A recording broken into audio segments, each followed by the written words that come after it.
Online community platform I Know a Guy has grown into a network of easy-to-find services, help and business connect with over 200,000 members in South Africa. Now, during the recent unrest in KwaZulu-Natal and Gauteng, members took to a new avenue, Rebuild SA, a voluntary initiative that saw over 50,000 members aid over 200 businesses affected. Over the past few days, and just yesterday in particular, the volunteers embarked on a cleanup operation helping businesses remove rubble from destructive activities of the preceding day. So tell us more about this growing network of volunteers and the work they do. We're joined now by the founding coordinator of I Know a Guy and Rebuild SA, Mbali Ndhlovu. Mbali, very good morning to you. Thank you so much for joining us. A fantastic initiative that's underway.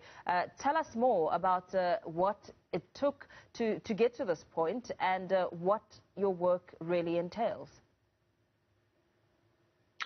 Hi, good morning. My name is Mbali, and we accidentally started a movement called Rebuild SA. It started as something really kind on social media, where a lady came to one of my entrepreneurship networks online and put her hand up to see if she could help clean up one of the businesses that had been affected. And this caused a wave of many, tens of thousands of South Africans who have put their hand up, South Africans and people from all walks of life across the globe who have said, okay, I can offer to do this, I can volunteer that, I'm not around, or I'm sick, I can donate some money. And what started out as a really small connection platform to connect one another has become a really important kind of resource when it comes to connecting the people that have hands or skills or resources with those that are in dire straits. So at the moment, it's been really interesting. This past week, we did a lot of cleaning up projects in the malls. We chartered our first flight of goodies down to the coast in KZN yesterday. I'm just not going to be able to disclose the location yet.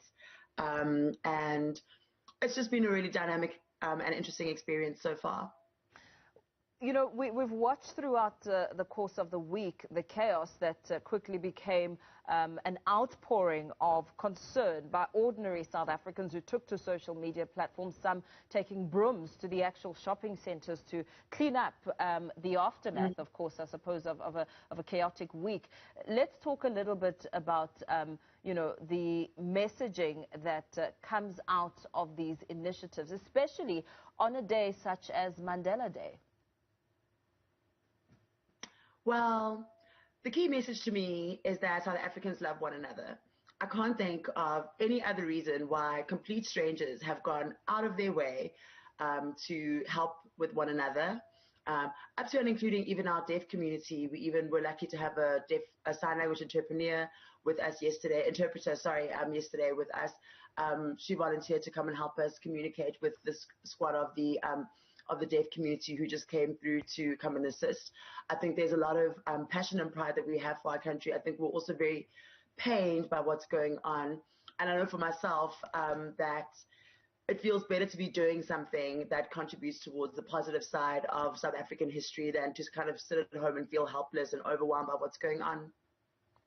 And how are you planning on prioritizing the manner in which you will assist different businesses? Because I've seen on social media one guy saying that, you know, he can assist with the cleaning because he has a cleaning company and so forth. How are you prioritizing the manner in which you're assisting businesses? Well, we didn't expect such a huge response initially.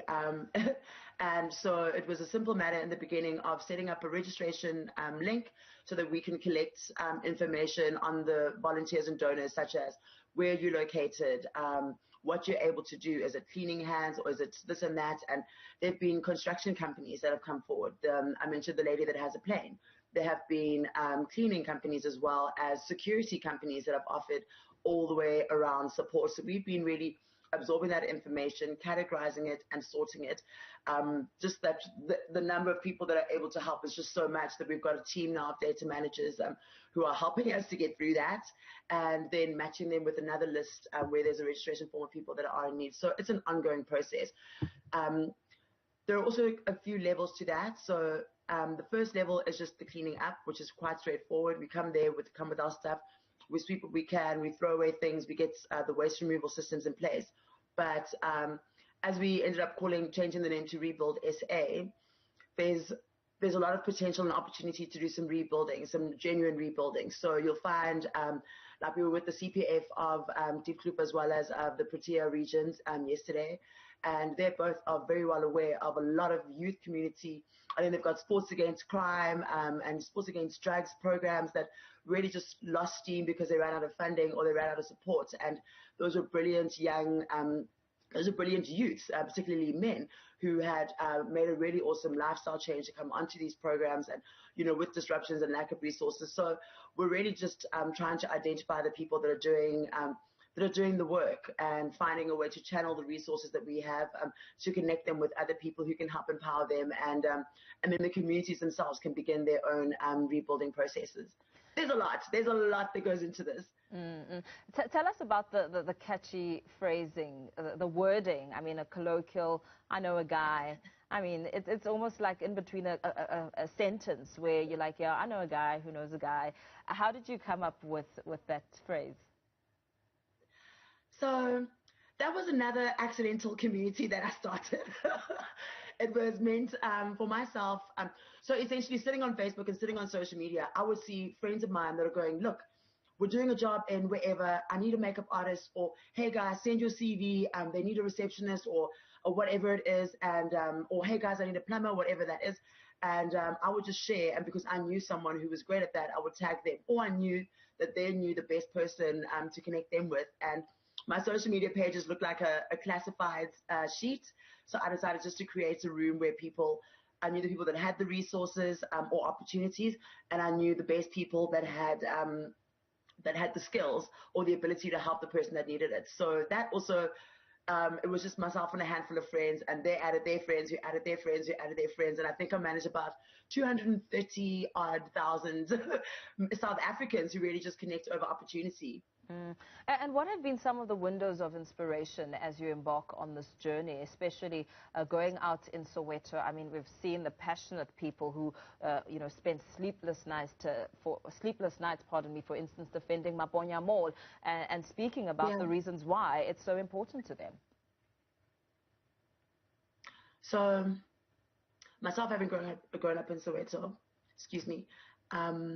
it's very painful to come and see places, and especially the ones that have been severely affected. So there's a very heavy emotional journey that comes with checking out these places. There's also a really awesome spirit of togetherness. Yesterday there was a man in a wheelchair, and he's just sitting there with his broom and he's doing his thing, and it's nothing to him because he's helping to fix. So there are a lot of awesome, heartwarming stories. I think it's going to take a while for the communities to heal, and that's also why we're really fortunate that the guys at Mama and we the people have a wealth of resources in terms of social workers and psychologists and this and that. But I think everyone still just really wants to survive what's gone on, and then they'll deal with the trauma later. So we're trying to figure what that looks like out. There's really a lot going on. In terms of the cleaning, I think a lot of people from a lot of different spaces and walks of life have shown up in a big way. We have had donors who just have gone out of their way to come and buy brooms and drop them off, or just a wealth of cleaning supplies and send them to us. And other people who are still waiting for us to direct them on where to take things. And I think there's just a lot of people that really want to help. There's also a bit of a safety element as well, because not all of the areas that have been affected are still very welcoming of certain people. So it's important as well, just because we want to help people doesn't mean we should just kind of run with it. Rather find an organization that's orchestrated something and go. I just wanted to say that as well. The country's economy is currently on its knees. The country is going through an unprecedented time where many businesses were affected, and some of them never managed to reopen or reshape their strategy to be able to, work in the current environment. In your interactions with some of the entrepreneurs, what has your initiative meant to them in terms of perhaps that window of hope that they may resume business as normal someday? Well, based on the businesses that have been affected that signed up with our database, the information that we have shows that I think about 73 to 78% of the businesses that were looted or destroyed or harmed, I'd rather say, do not have insurance. So on top of probably living from like a day-to-day basis, because we've had pre-pandemic, since last year, March to now, and then this, so they've really lost everything, absolutely everything. But on the plus side, there's a little bit of hope. I think they've enjoyed, there's been a pleasure on my side for being able to be available to hear their stories, to understand what the core needs are, to articulate those needs to the funding partners and other big corporates who really want to. So a big shout out to certain big corporates as well, because what they've done is come to us to find the information on the affected businesses, to really understand from a root cause, the ones that have lost everything, how these businesses can invest in these young entrepreneurs to help them rebuild from the ground up. There have been a lot of young entrepreneurs. So the one lady has a shop in Ndhlovu, just at the bottom of Ndhlovu Square, and they had a young entrepreneur who put his stock into their shop on consignment.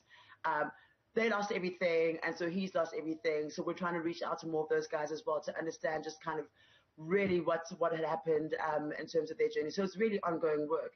But the joy is in being able to at least understand what's going on, connect them with the correct people, and look forward to seeing them prosper again in the future. Mbali, you're doing fantastic work. Thank you so much for your time. But before we say goodbye, how can other people reach you, those who want to hop on board and also assist in rebuilding South Africa? How can they get hold of you? Thank you very much. So you can come onto Facebook and look for Rebuild SA. There's a volunteers group on Facebook. You can also email rebuildmzansi@gmail.com. We're still working on a couple of other things. On the Facebook side, you'll see, on the Facebook group, you'll see our all sorts of links or just different channels. So if you're looking to donate, or if you're looking to volunteer, or if you are an affected business, we'd love to reach more of you guys. And yeah, that's pretty much where you can find us for now. Wow, that's fantastic. Thank you so much for your time. How's that for the Spirit of Madiba on Mandela Day, founding coordinator of I Know a Guy and Rebuild SA, Mbali Ndhlovu.